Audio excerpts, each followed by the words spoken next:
Bonjour, cette capsule s'adresse à tous les utilisateurs qui ont un Mac et qui veulent utiliser la barre d'annotation flottante pour annoter lorsqu'ils sont connectés avec leur Smartboard. Ça ne fonctionne que sur un TBI de marque Smartboard. Premièrement, lorsque vous aviez auparavant votre ancienne version de notebook, on avait une barre d'annotation flottante qui apparaissait environ ici, qui nous permet d'annoter. Maintenant, avec Notebook 11, il y a une nouveauté. Cette barre d'annotation-là doit être combinée à un nouveau module qui se nomme Smart Ink pour que tout fonctionne bien. Voici comment paramétrer ces deux outils. Tout d'abord, on va retrouver notre barre d'annotation flottante si on ne la voit pas apparaître.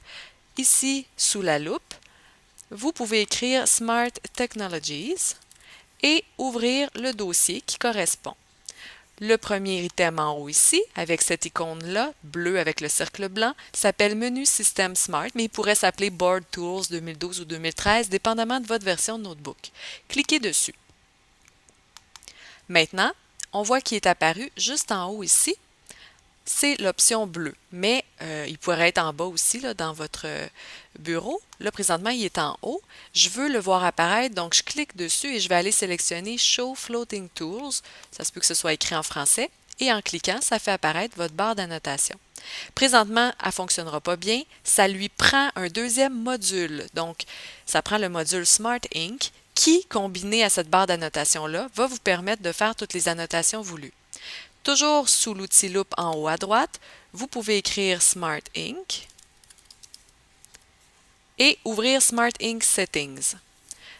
De cette façon, on va paramétrer pour que l'outil Smart Ink se démarre en fait chaque fois que vous vous connectez. Sélectionnez la première case, la troisième et la quatrième. Faites ensuite Appliquer en bas à droite, puis OK. Voilà, Smart Ink est activé. Maintenant, si vous allez par exemple sur Internet, j'ai deux choses qui apparaissent. Ma barre d'annotation flottante qui va me permettre d'annoter et SmartInk. Mais pour que tout ça fonctionne, SmartInk doit être activé. Lorsque vous dépliez ici l'outil SmartInk, assurez-vous que l'option Activer SmartInk est activée. Lorsque c'est activé, je pourrais par exemple sélectionner un crayon, comme le crayon rouge, avec le type d'épaisseur de crayon. Puis, je pourrais sélectionner l'encre calligraphique ou pas. Je peux décider de prendre un surligneur ou encore une efface. Je peux également effacer toute l'encre que j'ai faite d'un seul coup. Alors, ça me permet ceci. Je peux aussi capturer tout ce que j'ai fait. On va le voir tout à l'heure. Si je sélectionne l'encre rouge et que j'écris un mot, donc je dois cliquer sur la couleur et que j'écris le mot, par exemple, bureau. Par la suite, je retourne dans mon Smart Ink et je vais sélectionner l'outil sélectionné. En fait, c'est mon curseur. Je sélectionne ma flèche. Ça va me permettre d'aller cliquer sur mon mot bureau pour maintenant soit le déplacer grâce aux petites flèches en haut ou le mettre à la poubelle, la petite icône poubelle, ou encore cliquer sur le petit A. C'est un outil de reconnaissance scripturale. Si je clique dessus, il me dit de toucher l'endroit où je veux insérer mon texte et il reconnaît le texte bureau. Alors, je vais aller cliquer dans le moteur de recherche Google en haut, hop, et mon mot bureau s'insère. Si je clique sur ma loupe maintenant, donc ça me permet de faire une recherche rapidement ou d'aller insérer un mot à l'endroit voulu. Cette fonction de reconnaissance scripturale fonctionne également avec OpenOffice et LibreOffice, mais ne fonctionne pas avec PowerPoint ou Word. Donc, c'est à prendre note. Maintenant, si je vais prendre mon menu toujours ici, puis je vais prendre mon surligneur dans Smart pour surligner quelque chose que je trouve important sur Internet. On voit que ça fonctionne bien.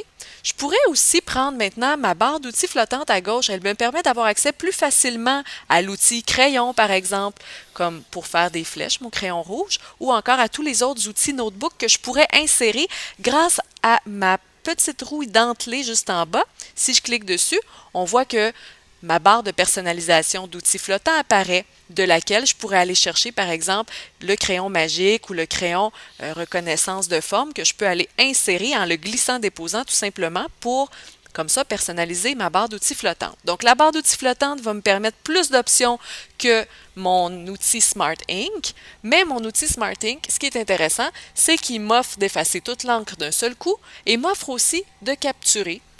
Si je clique par exemple sur Capturer, il va prendre une photo de mon image avec mes annotations et voilà, elle me l'a importé automatiquement dans un nouveau fichier Notebook.